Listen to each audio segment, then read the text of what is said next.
So what, 24 hours on, what's the feeling about the game and how you all went?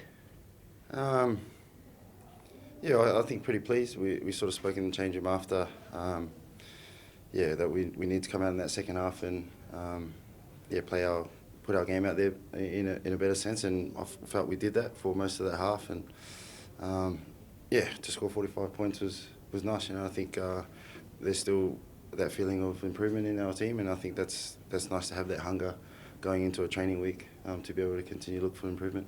You seemed to kick them pretty well last night. What have you kind of been doing to improve that?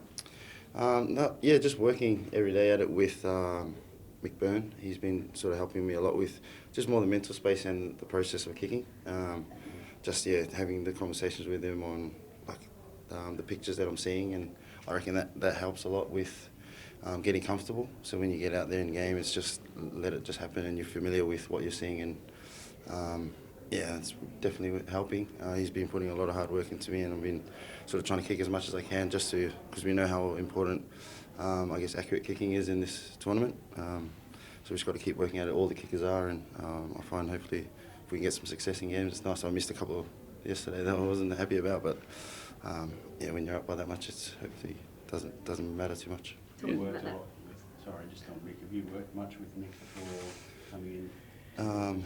In bits and pieces, when they sort of do the rounds at Super Rugby, I work with him a little bit, but again, when you don't have that time, there's not much you can get out of it.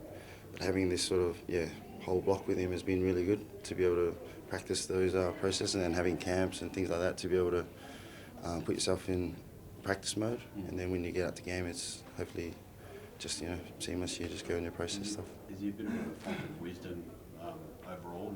He's been around a lot of World Cup campaigns, winning ones too. Yeah. He definitely knows what he's talking about, and he's got we got a lot of respect for his knowledge.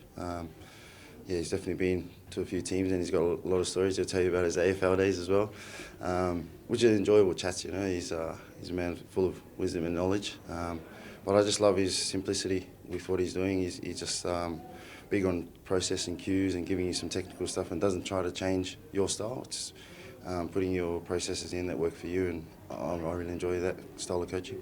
So Owen Farrell missed 4 in a row last night, and then obviously sorted himself out and came out and kicked basically faultlessly.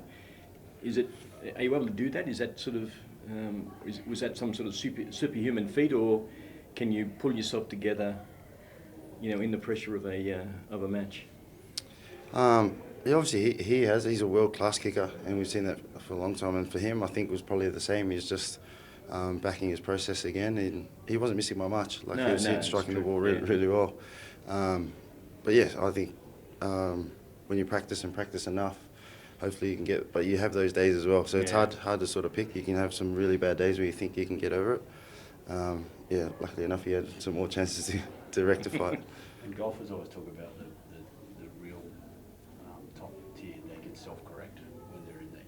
Mm-hmm. Don't need it to be pointed out. Are you getting to that point that you know what you've done wrong if you? Yeah, and again, I think that's a fine line as well. Sort of when you try and overcorrect, you know what you're sort of doing, and you're thinking about that too much, and it starts to distract you from your process. So finding that balance with, okay, I know what you're doing there, but not letting it sort of get to you mentally, if that makes sense.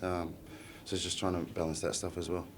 How the Wallabies were saying to us that you were sort of knocked around pretty badly in the Fiji game, which you were. Did that sort of affect you? Did it take anything out of you, or have you had to sort of do anything special to get back?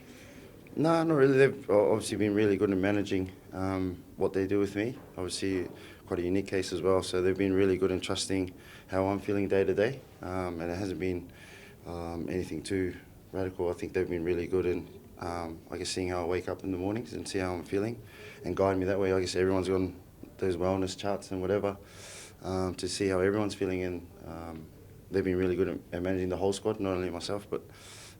It was nice to sort of get a little bit of time to let the body recover last week, and felt great coming into this week as well, and got out 80 minutes at Test footy, which was nice. Yeah. Is that your first 80 minutes? Yeah, I think so. Yeah. Okay. Yep. Since what? Since being back. So.